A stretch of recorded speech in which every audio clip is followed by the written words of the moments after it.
the top of the box is designed so you can put your phone in it. A lot of people say, like, why don't you come out with a phone app? And it's just like, because I want people off of their phones. There's scientific studies that show, I don't remember the percentage, but it's significant how much a phone, even just being on the table, will remove the intimacy from a conversation.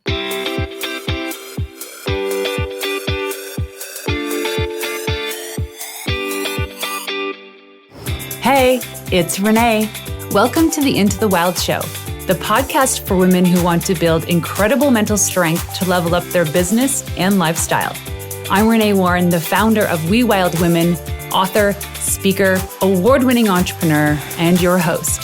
Together, we will make you unapologetic about shining your light, growing your business, and turning you into a wildly confident and successful leader. This is for you, the visionary, the go-getter, the entrepreneur, and for those that need a real kick in the butt to get going and to dream bigger. Each week, I bring in leading experts and entrepreneurs to help you take leaps in the right direction, because I know the best advice comes from someone who has successfully done it before. So, are you ready to level up? Welcome to Into the Wild. Please welcome the incredible Cathryn Lavery. Hi, it's so great to be here. Oh, thank you so much for finally connecting. Yeah, we've been trying to do this for a while. I know, I've been chasing you for a long time. And I was just thinking about when I first met you. We were in a restaurant in New York City for lunch. Yeah. Do you hear the story of how Dan and I connected? No. We both went to Business Mastery, the Tony Robbins conference. And this was in 2014 or 2015. And afterwards, I just wrote up like a blog post about it. Just like, here's everything I learned. And I'd posted it on Twitter. And then Dan saw it and was like, oh, I went to this. I was going to do a whole review on it, but I love yours. So let's connect. That's how we connected. And then the next time he was in New York, we had a dinner with his founders dinner. And that's how it all started. And then we got connected at lunch. That Business Mastery, wasn't it like December 2015? No, it was like in the wintertime, I think. Anyway, yeah, I actually paid for Dan and I both to go to that event. That's awesome. Yeah, through my business. And we had just done Date with Destiny a month prior. So we like overdosed on Tony. And you can do it. You can overdose on Tony. Yeah, once you get on the Tony train, the next 2 years of your life is just Tony. I know, right? You're like, random person, give them a hug and a high five. Say yes. Say yes. Tony's so transformational. The first time I did it, Date with Destiny, I was like, who are these whack jobs jumping up and down? Why is everyone hugging each other? This is so weird. And then I did Business Mastery, but then doing Date with Destiny again this past December, because I knew what to expect, was a game changer. I actually still do Date with Destiny. I have a ticket for it. I just haven't been able to schedule it. So much fun. So tell us, what do you do and who do you do it for? My name's Cathryn, and I started a company called BestSelf, and we created tools to help people become the best version of themselves. So it started very like type A productivity. I have ADHD, so I would just create frameworks to help me work better. That's kind of how BestSelf started. Is like, oh, let me create a journal to help you like figure out a goal and break it down, so you don't really have to recreate the wheel every day of what you have to do, sort of the success principles that I would read in all these books. But I'm like, okay, but what do I do tomorrow? And so it kind of started there. And then as it grew, I realized, wait, there's probably more to life than just being productive. You know, there's like relationships with your partner, with your kids. I didn't have kids at the time, but I basically got to a point where I was thinking, I was going through all this stuff in my personal life. I was getting divorced at the time, but my business was going great and I wasn't happy. And I'm like, wait, I thought this was the thing. And so that's when I sort of pivoted BestSelf to look at, okay, what if your best self is not your most productive self, but your whole life? Like, what does your best self mean to you? And then we started going into relationships and things like that. I love it. What are the products that you offer? These productivity products is the self journal. Relationship products, we have a relationship journal where you work with your partner over 13 weeks to go through different exercises. So you figure out your love languages and you figure out how to show love to each other and what you actually receive. And it's basically like an operating system for your relationship if you need it. And then we also have tools like the Intimacy Deck, which is just a card game. And that was actually the first product that we came out with in the relationship category, which is just prompt set to talk to your partner about. And the reason why I did that was it's actually kind of looks like a game, but it's so much more powerful because I don't know if in your relationship, if you've ever asked your partner a question, you have the question and then you have the story in your head about like, okay, why are they asking me that question? Whereas if you have a card set, you don't have that dialogue in the background of like, okay, why is she asking me that? What does it mean? It's just like, blame the cards. The cards asked you that question. And so you're more likely to both not be as defensive as you might be if someone was just asking you this random question out of nowhere. And you can also talk about things that you might never have talked about because it just didn't happen to come up. I think we have this card deck. I sent it to you a while ago. Okay, give me 1 second. I'm going to go pull it out of the drawer. I know I have it in here somewhere. 1 second. There it is. Oh, nice. You kept it. Yeah, we have it. I'm going to just pull out a card here. What you really need to understand about me and sex is, well, that's probably not the best card. Well, so that's the red questions or the sex questions. The rest of the deck, you could actually play with like friends. Oh, okay. This is cool. So you have 6 categories: past, random, life, relationship, intimacy, and about you. I love this. Okay, let's just put out a random question. And I want you to answer this. Don't worry, it won't be a sex question. Life. My God, I should use these for my podcast. This is great. Okay, what are 3 places in the world you want to visit? I feel like I want to revisit Japan again. I've been before, but I want to go again because it's just incredible. Bali, because I feel like I'm the only person on the internet that has not been to Bali. I have not been to Bali. And Portugal, because I've had 2 trips planned, but because of COVID, I haven't been able to make it. Yeah, we were just there. It's beautiful. Okay, and then last question from your deck for now. What's currently keeping you up at night or causing you stress? My daughter, as far as keeping me up at night. Otherwise, I sleep pretty well. I love it. Oh, I know. I actually got probably one of the highest scores on my Oura ring the other night. I said to somebody, if I had to be in the dating world again, that would be my flex. My profile picture would be my high sleep score. And my line would be like, let's dream together, baby. Let's take magnesium together. Yeah, exactly. And go to bed.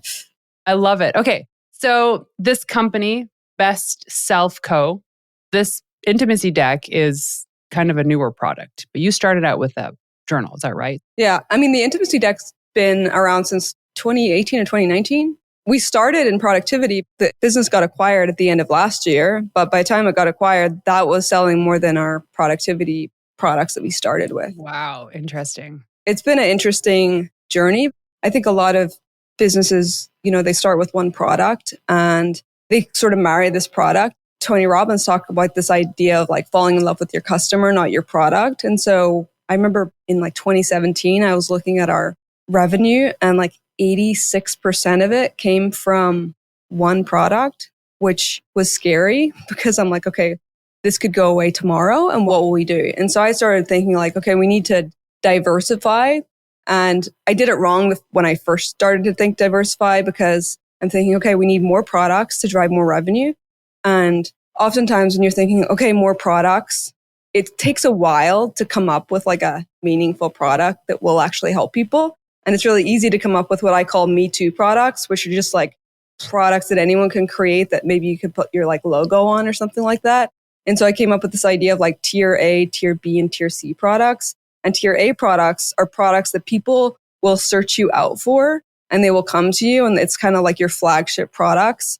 Tier B products are products that help tier A. So it could be, for a while, it was like we had a leather cover for our journal, which was high price point because it was like real leather, but no one's coming to just buy a cover for a product they don't have. And then tier C are just brand related products. So it's like your hoodie or a t-shirt or a hat with your logo on it. It's like nobody's buying those products if they don't know you and already love you. And they're not going to love you unless you have great tier A products. And so we started kind of going down that route, but we went the wrong way at the start. It was like, oh, let's come up with a laptop case and a hoodie and like all this stuff. And it got to the point where like we were going into production and I'm thinking, would I buy any of this stuff? Would I want this? And when I looked at it, I'm like, no. So why are we selling it? Like we're bootstrapped. Why are we wasting resources on stuff that's like not going to change anyone's lives or make any sort of impact? It's just like, maybe we'll sell it. And so I ended up putting a stop to it. I also changed some stuff within the company because we used to do product marketing meetings every week where the product team and the marketing team would kind of get together. And I was like, we're scrapping this. We're doing it once a month because what happens when you have that every week is too short of a time scale to actually get any work done. and to get any sort of deep thought into product. And if we're feeling like, okay, we have to give the marketing team something in a week, then you're not really going to go deep on anything because you're not going to be able to show anything in a week.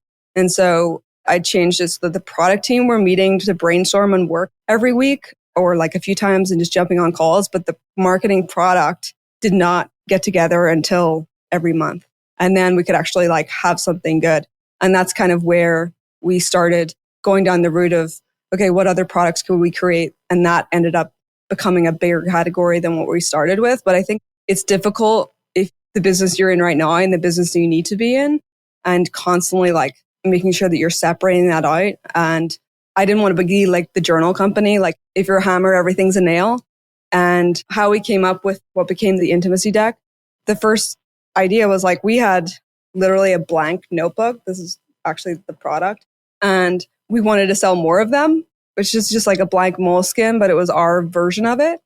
And so I'm thinking like, okay, why would people not buy this? We talk about journaling, but where do they struggle? And one of the things I'd heard from people is like, they don't know where to start. So it's like you hear all the great things about journaling, but then you sit down to a blank page and you don't know where to start.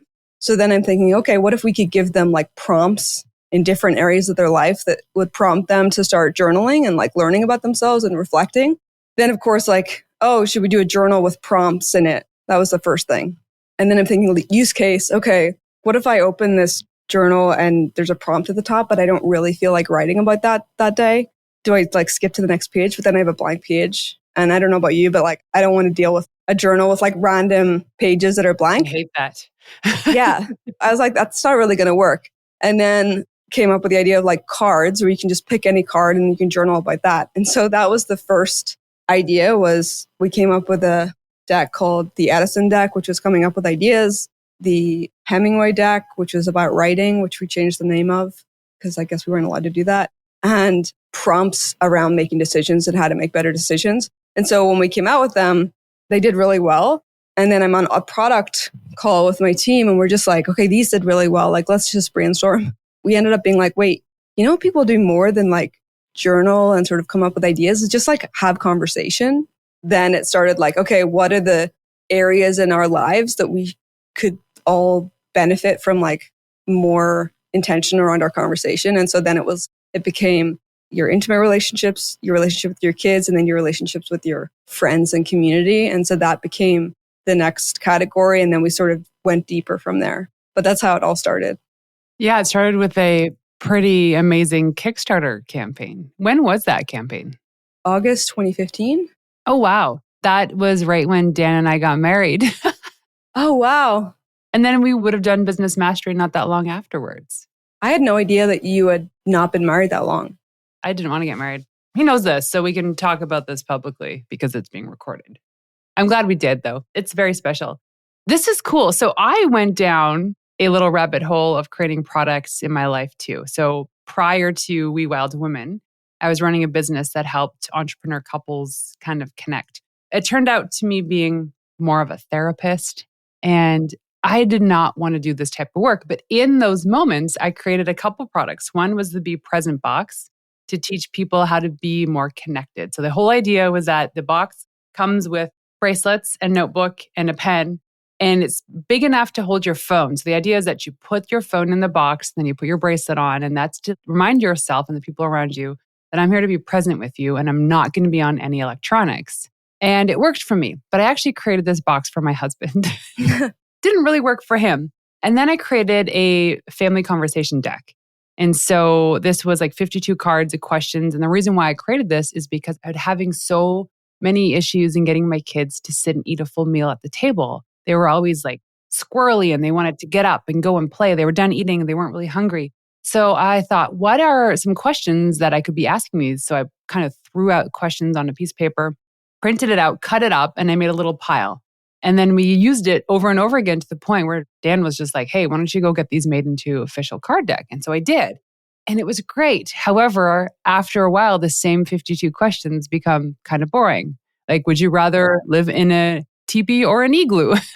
Right. It's like, I don't think your mind's going to be changed every week. But all this to say is, and I'm going to lead up to a question, I created these products. I thought products sold themselves. And I realized there's so much more that goes into selling a physical product than a service-based product for many different reasons. It is quite complicated. And I almost want to say there's a very clear line in the business world between businesses that are service-based and businesses that are physical product-based, because it is pretty, I don't know how to say it, gnarly, because marketing is constant. Volume is the most important thing. Service-based businesses, especially if you have a high-ticket item, it's not necessarily about volume. It's more about the quality of the customers that you're closing. But with these products, in a way, it's not like you really care who you're selling it to, but you do. It's just that as long as you're selling it. So you started this Kickstarter. Did you ever do product before? I did do a product before. I used to be an architect, so I'm used to designing buildings and furniture and things. So I knew how to take an idea and make it real. And in my thesis at university, every year the school puts out kind of like a yearbook of sorts. I was on the team that did that. So I learned about different binding styles and printing. And this was kind of like a small business because we had to come up with the content, actually design it and lay it out. Then we had to get sponsors to sponsor ads in it, like local places, so that we could actually have money to print it. And then we would sell it afterwards to the students. And so I learned, if I think back to that few years in architecture school, I'm like, that was one of the most crucial things, because then when it came time to design a journal, I'm like, well, I already know what binding I would use and how to lay out pages and literally all of this stuff. And for a long time, I was doing what I laid out in the journal in an empty moleskin. I would just write it every day. And then it got to a point where I was just like, oh, this is annoying. Let me design something. And then I'm printing it. And I'm like, okay, let me just create a book version of this. And so that's kind of how it started. When I went to see how much it would cost to print this thing, I was like, okay, I need to do it in bulk because it doesn't make sense any other way. And so I was kind of showing it to friends. They were like, okay, I'll take one too. So that's ended up becoming the Kickstarter. But before that, I had to design apparel Shopify store. So on the side of my architecture job in 2012, I set up a Shopify store. And so that was kind of my cash flow business for a few years before I started BestSelf. So I pretty much been slinging some version of paper for 10 years. I can't believe it's already the end of September-ish. I hate when people say this, but it's getting close to the end of the year. This is the end of the third quarter. And what happens at this time of year, especially when it comes to PR, is the pitching for the year quickly done, because everything has already been set up. Publishers already have their content ready to go for Christmas time, which started in July. But what's happening now is people are getting ready for the things that are happening next year, at the big events and themes and seasons that are happening come 2024. And if you're in the marketing world at all, if you are an entrepreneur, product or service-based business, regardless, you have to start getting ready for what you're going to be doing and sharing in the next season. And this is why come next month in October, we are doing a Master Your Marketing Mindset series where we have some really cool guests joining us, experts in their field, from Instagram experts, SEO experts, branding experts, content marketing. These are women who are experts in these industry, but also have helped their clients achieve ultimate success. So I can't wait for you to join us. The entire month of October, all of the guests are surrounding the marketing theme, with the hopes of you planning your next year. I mean, I would even argue October's late. The most important thing in all of this, though, while I have these women joining us, is also understanding what that means for public relations. And so we know that with PR, it takes months of preparation before you can actually start seeing the results. And with our Authority Booster Intensive, this is your PR VIP day, you get access to my team and I for a full day where we build out your PR strategy, inclusive of media list, pitch angles, everything you need to create a easily integrated PR strategy and system within your company. Now, we've gone through this already with dozens. Now, I don't even know, gosh, we're probably getting into the 30s of VIP days that we've offered so far this year. And I keep getting text messages and messages from these people saying, Renee, this really works. I got on some of the top podcasts. I got wrote up in magazines and top blogs in the industry. And they're using the process that we created for them as a system, as an engine every single week in their business. Now, that is why we created the Authority Booster Intensive, so that women like you can use these systems to organize and grow their business. And so the focus for the next quarter is to teach you all of these marketing tactics and strategies so that when you start planning for 2024, you are set up. There is nothing more than I would love is for you to check out wewildwomen.com/VIP day, and you will see all the details of what it is that you get in your Authority Booster Intensive VIP day and how to book yourself in, because there's only a few spots left for the year. So go to wewildwomen.com/VIP day. I want to go back really quickly to the Kickstarter.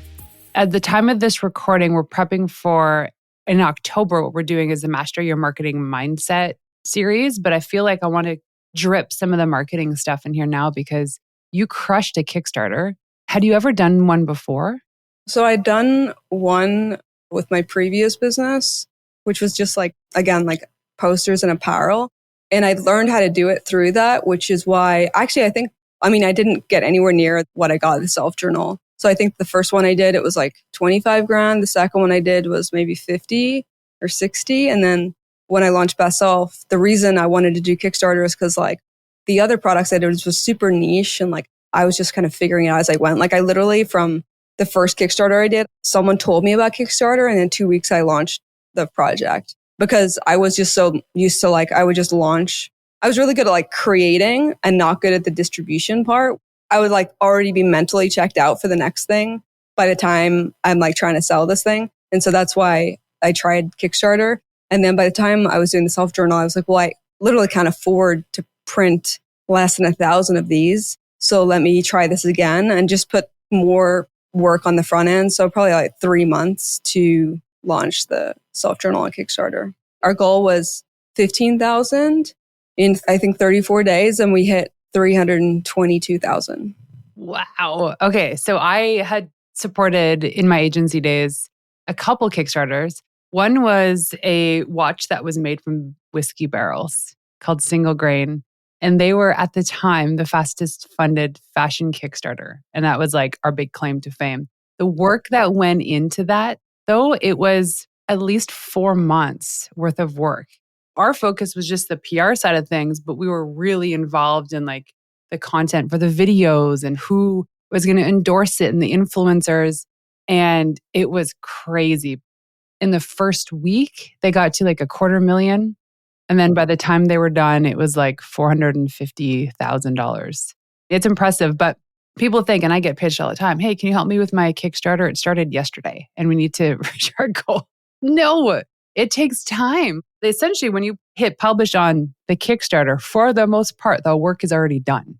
Yeah. I tell people like, it's not build it and they will come. You really have to send people to it ahead of time. So we built an email list of 3,000 people prior to launch. One thing I would say is once you start showing that you're a product that people will support, Kickstarter will start showing you on the front page and things like that. But they're not going to show you unless you've kind of proved yourself to them. Another thing is that we're selling a $22 product or something like that at the time, 25. Some mistakes I see people make all the time. One is their goal is just outrageous. It's just insane. Like your goal has to be related to the product that you have. So if you are coming out with a 3D printer model thing, yeah, I'm like, yeah, they should totally be raising like $200K. That makes sense.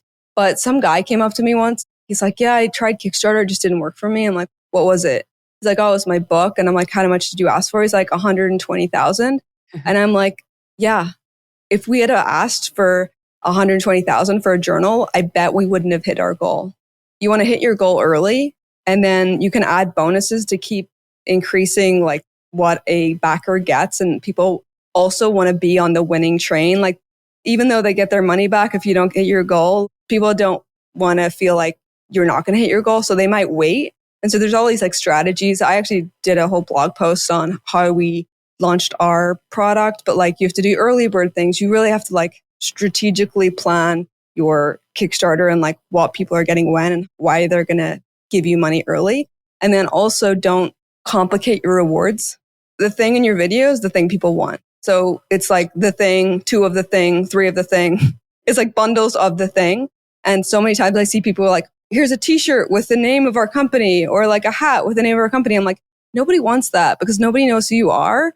And you're just complicating your rewards. So now, instead of just focusing on making the very best version of the thing, you are now like, oh, I have to find a t-shirt manufacturer and a hat manufacturer that nobody even wants anyway. Even outside of Kickstarter, the preparation for announcements, launches, anything takes so much effort. But especially Kickstarter, because what really sells people, what I learned in the experience in supporting companies doing Kickstarters, is the video is huge. The video isn't just like standing in front of a camera and just talking about your product. There has to be the story. There has to be this feeling and emotion. And most people don't know how to do that. And then on top of that, it's lining up those bonuses. So essentially how it works, it's like tiered. Like if you support 1, you get this, or you can fund the next tier and you get 2 journals. Yeah. It does have to make sense. It can't be something silly. You have to sell what people want. Like your mom will support you probably, but like if you want a bunch of strangers on the internet to support you, you have to give them something that they want and something they're like, oh, I'm getting a really great deal. Yeah, and strangers don't know you. And strangers actually don't really care about you the most. They definitely don't. They just want to get what you're selling at the quality that you're selling, at the speed that you can ship it. It's that simple. Okay, so all the products these have, it's a stupid question, but how do you guys, I'm holding this Best Self Intimacy deck. How do you guys use this in your personal life? Not just the intimacy deck, but like the products that you have. How does this help your household? So there's a couple of different ways.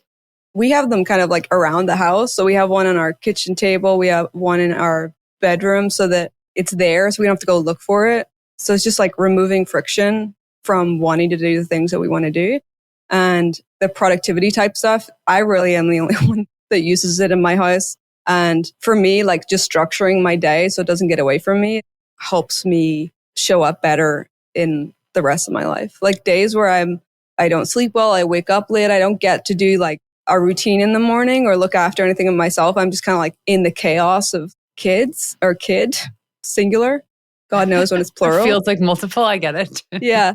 And so I think for me, it's just like I understand my own operating system and how I show up best. And it's when like I'm being intentional with my time and my day and like getting to stuff for me so I can show up better for the other people in my life. It's kind of like the plain like oxygen mask first. That's how I treat that stuff. And then the decks, like my daughter's 16 months, so I can like give her a prompt. She does not answer in any, like she doesn't care. But in the future, that's something I want to do, like that you talked about, where we do it at dinner time. And a lot of like our customers, they've talked about that is like it just sits on their dinner table and their kids actually ask to play it. I know that when we were kids, I definitely would have done something like that because I remember when we would drive home from my granda's house, my dad would like quiz us. It would most be on like geography or like random facts. And it got to a point where we were like, can we do a quiz? Like we would be asking for him to do it. And I still remember that. So I'm thinking like, if we had these cards, that would be something I would want. I love these cards. And I loved how you said earlier too, the cards are random when you pull them, hopefully. And so there's no pressure into thinking this is something beyond the actual question. Yeah. Like, what do you mean? Why are you asking me this? Like, because the card told me. Yeah. It just removes a lot of stuff that you didn't even know was there until you started playing the game. And actually, the top of the box is designed so you can put your phone in it. A lot of people say, like, why don't you come out with a phone app? And it's just like, because I want people off of their phones. There's scientific studies that show, I don't remember the percentage, but it's significant how much a phone, even just being on the table, will remove the intimacy from a conversation. Okay, because I love Cathryn so much and her products at BestSelf Co, We Wild Women wanted to do a little giveaway. So if you go over to We Wild Woman Instagram account, you'll see the giveaway post also promoting this episode. What we're giving away is a self-journal by BestSelf Co, which is an updated 13-week planning, productivity, and positivity system for max achievement. And we're also giving away a conversation starter deep talk deck, of which is incredible. I've used it myself. I love the product. So because I love Cathryn and her content, as well as the products that she's created, we're doing this little giveaway. So if you head on over to Instagram and go to We Wild Women, you'll see the post promoting this giveaway. So I went to Mastermind Talks many years ago. We're actually going back to Ohio this year. Who was I talking to? I can't remember who it was, but they said, make sure when you plug your phone in at night, it's across the room. And so this was back in like 2015. I started plugging my phone in across the room. But guess what? You can still jump out of bed, grab it, and then jump back in bed. It's not effective. So now I started plugging it in downstairs. What a game changer. This will show you my brain. I got a timed lockbox that I will put my phone in sometimes. It's like 8 hours. I'm like, I can't get it for 8 hours. So like, even if I wake up and like want to pick up my phone, I literally cannot. That is brilliant. I don't know if I could do that. I have one in my office. I have one next to my bed. And I don't use it every night. It's a spiral. I can't sleep. And then suddenly I'm on TikTok and it never goes well. In the moment, I'm like, I'm going to regret this tomorrow. Okay, but one more video. I put in this box. I put a timer on. I'm like, well, can't do anything now. I better go to sleep or like read a book or like do something off of my phone. That's for me why I loved plugging it in downstairs. I mean, I might miss an important phone call, but in my lifetime, knock on wood, there has rarely been a circumstance where someone out of emergency needed to call me at 2 a.m. Yeah. Especially if your like family is in the house. And if you have an Apple Watch, you can get calls on there. I wear my Oura Ring. I just don't. And I had a question about this too. I wanted to double click on about sleeping in. As a woman, especially, we do require more sleep, and especially as mothers and mothers of young kids. That aside though, there are days when you know you wake up and you've had a terrible sleep. Does it make sense for you? This is just your perspective. To still follow that routine, like say you always get out of bed at 5 a.m. Does it make sense for you to get up anyway? Or does it make sense for you to sleep in? I think for me personally, if I wake up and I'm feeling like, well, I'll just stay in bed because I know that me getting up, forcing myself to get up just to stick with a routine, I'll regret later. And I'm actually not a good daytime napper. So I know I won't do that. And usually I'm up, but my wife, like if I'm like, I need to sleep more, like she'll just handle Quinn because I'm always the one that's like, oh, I'll get up and like handle Quinn. But sometimes I'm just like, no, I'm going to be a shell of a human being because like the greatest productivity hack is actually just decent sleep. Totally. And whenever I disregard that, I'm like, oh, I shouldn't have done that. Later in the day, I'm like, why do I feel like a shell? Oh yeah, that. That's a good point. So everything I do in the day, afternoon, is all based on how good of a sleep I can have that night because that's what's required is the foundation for a good life is a good night's sleep. I know a lot of the things that the products you've produced is to help lower people's stress because like even this intimacy deck, it's like get to know your partner better. Yeah. Let's talk about these things that I was too nervous to talk about. But the whole point is like if you can lower your stress, you'll have better sleep. Yeah. And I think creating like little routines, we haven't done it for a bit, but for a while we just like 2 questions a night and that was it. And then you're also kind of bookending the day as like a coming together, especially if the day's been especially chaotic. Once we both jump in bed, Dan always turns to me and he's like, okay, I'm ready for it. And I give him the meta report, like Tony Robbins and Sage talk about as a download. And he knows not to fix anything or coach me. He just listens and his eyes start to cross. And I'm like, okay, you can go to bed now. Thanks for letting me unload. And he's like, wow. Because in a man's brain, he wants to fix. And I'm like, blah, blah, blah. I'm like categorizing all these issues. I'm like, oh, you know what? I'm good. Thank you. And he's always like, tell me your wins. I'm like, I'm not telling you my wins. I'm telling you what I'm feeling right now. It's a meta report. And then he's like, oh my God, in a day, that's what's going through your head. I go, oh, you would not even know. That's amazing. We do high lows, which is just like your high of the day and the low of the day. But my wife will also try to fix things. And I'm like, I just want to explain. I do not want you to try to tell me what I should do in this situation. Because some of the times it's like a business thing that I've beaten my head against a wall about for a while. And I don't need advice at this current moment. I'm not also diving into the problem and all the solutions I've already tried. And so sometimes it's like, I'm not looking for advice. I'm just looking to talk. It's like having the weight of an elephant on your shoulder and you know it'll be relieved if you just kind of talk about it. It's the same thing with journaling because journaling allows you to get those thoughts out of your mind and onto paper. And you look back at the patterns, you're like, wow, I can't believe I thought that way. But it definitely helps. And you don't have to go circle back and solve the issues. Maybe the issue's solved by just talking about it. Yeah. That's it. Get it off your chest. I love it. Okay. I have one more question for you. When I ask you what it means to be a wild woman, what is that to you? For me, that just means being bold, not caring what other people think, and just doing you.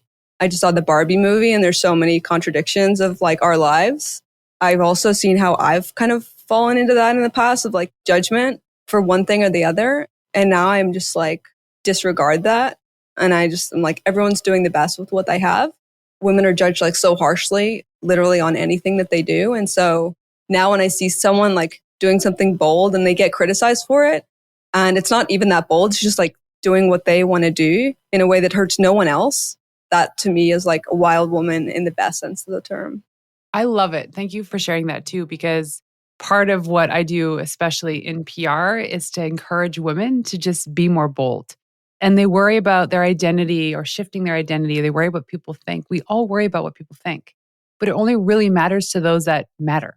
And you are an incredibly amazing, thoughtful, beautiful human being. I can imagine that there's crap people say about you. And like, when we see these things, I'm like, come on, why? The reality is those people are hurting and it has nothing to do with you. Right. And they don't matter. Like people that are doing things of impact, they don't care about what you're doing except to like cheer you on, be like, oh, I thought that was cool. And so I think just taking time to, if you see someone like going through a hard time or they're just doing them, cheering them on, fire emoji, their Instagram, like whatever it is. So I'll definitely take the time and make sure like, oh, I see what you're doing. Even if I don't connect with someone a ton, I just want them to be like, oh, I feel what you're doing and I appreciate you for showing up the way you are. Yes, I love it. And also sharing like when things aren't working. Like Renee, I know that you just went through a bunch of stuff with the fire. And a few months ago, I remember you were having struggles with this new puppy and your kids. And I like love hearing when people are like real on social, but like you don't just post the good stuff. It's like, I'm actually struggling right now with what's going on. And that's actually when people can really connect with you as a human being because nobody's connecting with someone that's everything is bright, cheery, and happy all the time. No, it's true. The puppy struggle is real. Holy moly. But I love my dog now. Now I get it. I've never lived with a dog before. So there was that learning curve as well. I appreciate that. And I think it is important that we share what we're comfortable with too. But we also need to, when we talk about sharing online, is we need to share the content we know our audience needs to hear. And sometimes that makes it uncomfortable for you. And so for me, sharing about the puppy, before I posted this story months ago about having the puppy blues, I was like, people are going to think I'm a whiner or I'm not strong enough and I can't deal with this. But I got so many compliments and people saying, hey, I've been through this before too. Here's what we did. And I got so much great advice because people were like, whoa, I feel you, girl. Yeah. Having a puppy is like having a newborn baby. It's not easy. I've been there. And I also have been with a newborn. I remember struggling. Oh my God, this is my life now. Your like life from before is gone. I can't just like leave the house anymore without it becoming an event. I look like a baggage horse with all the stuff I have to bring. Like I would walk out with my phone. I can't do that anymore. And then also just like I felt for a long time, I talk about it more openly. It's just like, I love being a mom, but I also have my own like ambition and dreams and things I want to do. And that's not like being at home all day with my baby. I love the presence, but having like a daycare situation has actually allowed me to become a better parent because I'm no longer trying to do two things at one time. When I'm on here, I'm on. And when I'm with her, like I'm with her. It's just give me a lot more peace and like calm. It's like we don't need permission to live our lives how we want it. So if you want to work all day, why do we have to ask for permission? It's silly. I love this conversation. We've covered so much and I think it's been super helpful. So tell us where people can go to find you online. If you've liked any of the products I talked about, you can go to bestself.co. And then I have a personal blog called littlemight.com where I just talk about business, lessons, things that I'm working on. Love it. Well, thank you so much for joining us today. Thanks, Renee. It was so good to finally connect. So there you have it.